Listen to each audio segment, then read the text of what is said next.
how does the cat bond differ from like a regular a bond that us as investors know that some may be listed and so on, some may not be listed? How does it differ? Despite it being a bond, it's not Hmm. debt. So it's not a debt instrument.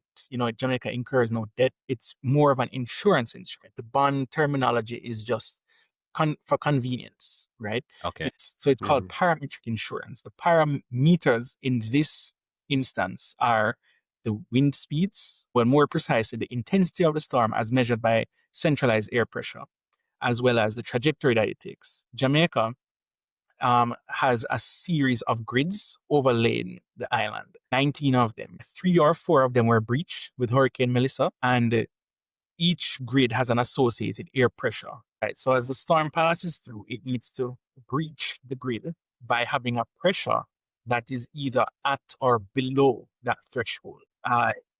In Hurricane Melissa's case, the pressure was 892 millibars. It was so low that it was lower than the lowest possible threshold, which I believe was 920. So there was no doubt that catastrophe bond would have been triggered in that instance. Beryl did not trigger because while Beryl had, the path, the intensity was slightly above the threshold required to trigger the cat bond.